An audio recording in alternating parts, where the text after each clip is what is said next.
চন্দ্রকে পুলিশের হাতে তুলে দিয়ে থামিয়ে এবার কমলিনীর কাছে ক্ষমা চাইলো। হ্যাঁ বন্ধুরা, এমনটা হতে চলেছে আজকের পর্বে। বিস্তারিত জানতে ভিডিওটিতে লাইক দিয়ে চ্যানেলটিকে সাবস্ক্রাইব করে পুরো ভিডিওটি তোমরা দেখতে থাকো। গল্পের শুরুতে আমরা দেবদিগের পারবো সোহিনী বলতে লাগলো, এই কাজটা করতে আমাকে বাধ্য করেছে ওই লোকটার জন্য আমি এই কাজটা করেছি, না হলে আমি একজন মেয়ে হয়ে কিভাবে এই কাজটা করবে? এত বড় জঘন্য কাজ আমি করতে রাজি ছিলাম না। কারণ আমি আর স্বামী যখন আমাকে ডিভোর্স দিয়ে দেয়, তখনই আমি আমার মেয়েটাকে প্রেগনেন্ট অবস্থা নিয়ে কোথায় যাব, কি করব, আমার টাকার প্রয়োজন, তখনই ওই লোকটা আমার পাশে এসে দাঁড়ায়। আর তারপরে ওকে নিয়ে আমি মেঘালয় চলে যাই। কিন্তু সেখানে ও অনেক একটা বিজনেস করতো আর অনেক অনেক টাকা আমাদের পরিবারে আসতো, কিন্তু আমি জানতাম না ওই টাকাগুলো কোথা থেকে আসতো। আমাদেরও টাকার প্রয়োজন ছিল, তাই আমি টাকা পেতাম, সংসার খুব সুন্দর করে চলতো। কিন্তু একদিন আমার সন্দেহ হয়ে যায়, তারপরে আমি সবটা জানতে পারি। আর তখনই ওই লোকটা আমাকে ভয় দেখিয়ে বলেছিল আমি নাকি ওই যে ব্যবসাটা চালাতো সমস্ত কাগজপত্রে আমি সই করেছি। কারণ আমি একবার জন্য জানতে চাইনি যে আমাকে কোথায় সই করাচ্ছে। আমি ওটাকে এতটা ভালোবাসতাম, এতটা বিশ্বাস করতাম। আর তার জন্য নাকি এবার যদি কোনো থানা পুলিশ হয়, আমিও ফেঁসে যাব। এরপরও আমি কিন্তু পুলিশের কাছে যেতে পারতাম। কিন্তু আমি কি করব? পুলিশের কাছে গিয়ে যদি একটা সমস্যা করে, তারপরে আমিও ফেঁসে যাব। আর আমার এই বাচ্চাটার কি হবে সেই কথা ভেবে আমি কোনোদিন পুলিশের কাছে যাইনি। আমি সবকিছু ওই লোকটার মুখ বুজে সহ্য করেছি। বিশ্বাস করুন, তখনই চন্দ্র রেগে গিয়ে বলতে লাগলো, ও যে আমি যে ইনকাম করে টাকাটা নিয়ে আসতাম সেটা শুধু আমি ভোগ করতাম, তুমি ভোগ করোনি। এখন সতী সাবিত্রী সাজছো পুলিশের কাছে। পুলিশ তখন বলতে লাগলো, আপনি এইভাবে চোখ রাঙিয়ে কথা বলতে পারে না। বুবলাই তখন বলতে লাগলো, ছি বাবা, তাহলে তাহলে এই কাজটা তুমিই করেছো, সেটাই এবার আমাদেরকে বিশ্বাস করতে হবে? চন্দ্র তখন বলতে লাগলো, না না না না না, আমি এই কাজটা করিনি। বুবলাই তখন বলতে লাগলো, আর কতটা মিথ্যা কথা বলবে, আর কতটা মিথ্যা কথা বলবে? কমলিনী তখন বলতে লাগলো, দেখুন অফিসার, এই লোকটা একটা মেয়েকে ঠকিয়েছে, আর সেই মেয়েটা হলাম আমি। তারপর এতগুলো মেয়ের জীবন নিয়ে এভাবে ছিনিমিনি খেলেছে। আপনি ওকে এমন শাস্তি দেওয়ার ব্যবস্থা করবেন যাতে ও কোনো দিন আর জেল থেকে বেরিয়ে বাইরের আলোটা দেখতে না পারে। এইদিকে স্বতন্ত্র বোস চলে আসে কমলিনীর মা বাবাকে নিয়ে কমলিনীদের বাড়িতে। আর সেখানে এসে স্বতন্ত্র বোস বলতে লাগলো, কি ব্যাপার অফিসার, আমি কি জানতে পারি আপনারা কেন এখানে এসেছেন? কমলিনীর বাবা তখন বলতে লাগলো, এই মা, মা কি হয়েছে দেখ, আমরা খবর পেয়ে যেমনি আছে তেমনিতে ছুটে এসেছি। কি হয়েছে? নিশ্চয়ই তোকে ওরা আবার ফাঁসিয়ে দিয়েছে, না হলে এত পুলিশ কেন এসলো বাড়িতে? কি হয়েছে মা, তুই খুলে বল না। তখনই অফিসার বলতে লাগলো, ও আমরা বুঝতে পারছি আপনারা ওনাদের আত্মীয় স্বজন। হ্যাঁ, একটা কথা বলে রাখি, এই চন্দ্রোদয় মুখার্জি আর এই সোহিনী, এই দুজন হলো নারী পাচারকারী চক্রের সাথে যুক্ত। ওদের একটা বড় রেকেট আছে। ওরা বিভিন্ন জায়গা থেকে নারীদেরকে নিয়ে তারপর তাদেরকে বিক্রি করে দেয়। এই কথাটা শোনার সাথে সাথে নতুন তখন বলতে লাগলো, কি, এটা কি বলছেন? তখনই বলতে লাগলো, হ্যাঁ, সেই জন্য আমরা সদর মেঘালয় থেকে ছুটে এসেছি ওনাকে অ্যারেস্ট করার জন্য, তাই আমরা ওকে নিয়ে যেতে পারি। ও নতুন তখন বলতে লাগলো, ছি চন্দ্র, তুই এতটা নিচে নামতে পারলি? টাকার জন্য এতটা নিচে নামতে পারলি? কি করে পারলি তুই এই কাজটা করতে? এমন একটা জঘন্য কাজ করতে? মিঠি তখন বলতে লাগলো, আমার না ওনাকে বাবা বলতে লজ্জা করছে। রক্তের সম্পর্ক যে ওনার সাথে আছে সেটাই ভাবলে আমার ঘেন্না করে। বুবলাই তখন বলতে লাগলো, বাবা তুমি আমাকে এত বড় আঘাতটা দিতে পারলে? কি করে পারলে এত বড় আঘাতটা দিতে? বলো। আমার তো আর কিছুই রইলো না। তুমি তো আমাকে শূন্যের মধ্যে ছেড়ে দিলে। তুমি আর মা, কেউ তো আমার রইলো না। দুজনে তো একই পথের। নতুন তখন বলতে লাগলো, শুন বুবলে, তুই এভাবে কথা বলতে পারিস না।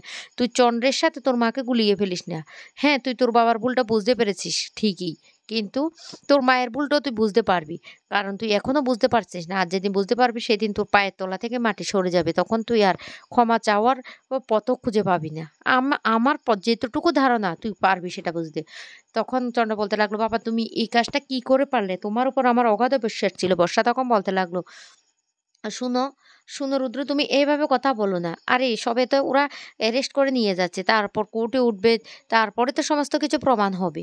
বাবা এই কাজটা করতে পারে না। তখনই পুলিশ বলতে লাগলো, শুনুন, আপনি না ঠিকভাবে কথা বলুন। আচ্ছা উনি কে বলুন তো? বুবলা তখন বলতে লাগলো, উনি আমার স্ত্রী। তখনই বলতে লাগলো, আপনার স্ত্রীকে বলুন কথা কম বলতে। যত কথা কম বলবে ততই ওনার পক্ষে ভালো হবে। কারণ আমরা এইবারের প্রত্যেকটা মেম্বারের সমস্ত ডিটেল জেনে তারপর কিন্তু এখানে এসেছি।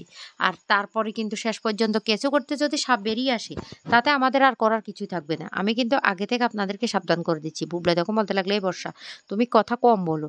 এদিকে কমলিনী তখন বলতে লাগলো, হ্যাঁ, আমার না ঘরের মধ্যে যেটুকু গয়নাগাটি ছিল এখন দেখছি দেখছি সেগুলিও নেই। তখনই সে কথা শুনে ঠাম্মি বলতে লাগলো, "কেন বৌমা?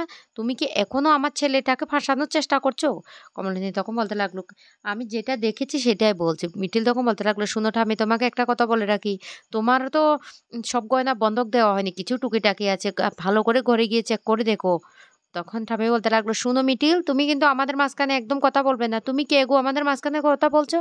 মিঠিল তখন বলতে লাগলো, "ঠাম্মি, তুমি নিশ্চয়ই ভুলে গেছো। আমি না তোমার নাতির স্ত্রী।" একথা বলতেই তখনই বর্ষা বলতে লাগলো, "এই, নিজেকে স্ত্রী বলে দাবি করো না তো, এখনো তো এই বাড়িতে আসতে পারোনি।" মিঠিল তখন বলতে লাগলো, "শোনো বর্ষা, তোমার মতো এমন একটা জঘন্য মেয়ে যে বাড়িতে আছে না, সে বাড়িতে আমার বউ হয়ে আসতেও ঘৃণা করে, যতক্ষণ না পর্যন্ত তুমি এই বাড়ি থেকে বের হবে।"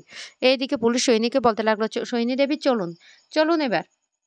তখন সোহিনী কান্না করতে থাকে আর কমলিনীর কাছে ক্ষমা চেয়ে বলতে লাগলো, "কমলিনী, আমি জানি আপনার সাথে আমি অনেক অন্যায় করেছি। যদি আমি এই অন্যায়টা না করতাম তাহলে আপনি কোনোদিন মুক্তি পেতেন না। এই লোকটা আপনাকে কোনোদিন ডিভোর্স দিত না।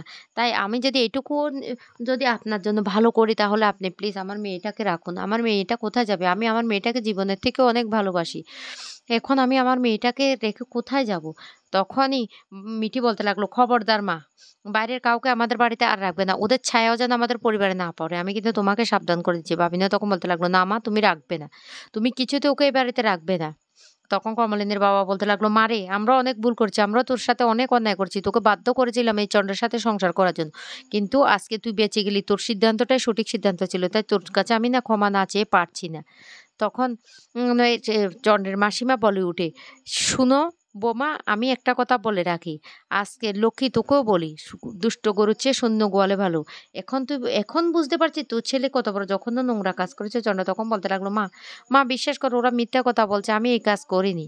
তখনই পুলিশ বলতে লাগলো, "একদম বাজে কথা বলবেন না। আপনি আবারও কথা বলছেন? সমস্ত প্রমাণ কিন্তু আমাদের হাতে আছে। আপনি কতগুলো মেয়ে জৈবন নষ্ট করেছেন।" কুর্চি তখন বলতে লাগলো, "ছি! তোর এখন লজ্জা করবে না দা ভাই গলি দিয়ে বেরিয়ে যেতে? সবাই তো তোর দিকে হাঁ করে তাকিয়ে থাকবে। তুই কি করে পারলি এভাবে মেয়েদের জীবন নিয়ে ছিনিমিনি খেলতে?" তখন চন্দ্র তার মায়ের পা ধরে ক্ষমা চাইতে আসলে তার মা তখন রেগে গিয়ে বলতে লাগলো, "খবরদার! তুই আমার পা ছুবি না। তুই আমার ছেলে না। আমি তোকে ছেলে বলে স্বীকারই করি না। আমি ভুল করেছি। আমি তোকে অন্ধবিশ্বাস করে আমি ভুল করেছি।" তখনই বড় ঠাম্মি বলতে লাগলো, "কেন রে লক্ষ্মী? আমি তো তোকে বারবার বলেছিলাম, তুই তো বিশ্বাস করিসনি।" তখন ঠাম্মি অনেক কাঁদতে থাকে আর মিঠিল তখন বলতে লাগলো, "কেন ঠাম্মি? তুমি না বলেছিলে তোমার ছেলে এমন কাজটা করতে পারে না, তোমার ছেলে কিছু করে না। দেখতে পেয়েছো এবার তোমার ছেলে কতটা জঘন্য কাজ করেছে? আর তুমি আমার এই আন্টিটাকে কত অশান্তি দিয়েছো তুমি বলো? আমার কাকিমা নির্দোষ ছিল। তারপর তুমি আমার কাকিমাকে দিনের পর দিনের অত্যাচার করেছো। বলো।" তখন খুব কাঁদতে থাকে কমলিনীর শাশুড়ি। কমলিনী তখন বলতে লাগলো, "শুনুন মা, আপনি এভাবে কাঁদবেন না। আমি জানতাম। কিন্তু আমি আপনাকে সবটা বলতে পারিনি। আপনার ছেলে কতটা জঘন্য, কতটা অত্যাচার আমার উপরে করেছিল।" তখন কমলিনীর শাশুড়ি হাত জোড় করে কমলিনীর কাছে ক্ষমা চেয়ে বলতে লাগলো, "বৌমা, বৌমা, তুমি আমাকে ক্ষমা করে দাও। আমি অনেক অন্যায় করেছি তোমার সাথে। আমি আমার ছেলের কথায় বিশ্বাস করেছিলাম। আমি তোমার কথা বিশ্বাস করিনি। আমি অনেক অন্যায় করেছি। নতুন রে, তুইও আমাকে ক্ষমা করে দে। আমি তোকে চিনতে ভুল করেছি। আজকে তুই আমাদেরকে যদি আশ্রয় না দিতি, আমরা না ভেসে যেতাম। কিন্তু আমি তো তার প্রতিদান হিসেবে তোকে শুধু অপমানই করেছি। আর বৌমাকেও আমি অনেক অপমান করেছি।" এই বলে ক্ষমা চাইতে থাকে আর খুব কাঁদতে থাকে। নতুন তখন বলতে লাগলো, "মাসিমা, আমি আপনাকে কোনোদিন ভুল বুঝিনি। আমি জানি আপনি আপনার সন্তানকে অনেক ভালোবাসেন। আপনার অন্ধ ভালোবাসাটা আমি বুঝতে পারছি। তো বন্ধুরা, আজকের পর্বটি তোমাদের কাছে কেমন লেগেছে অবশ্যই কমেন্ট করে জানাবে।"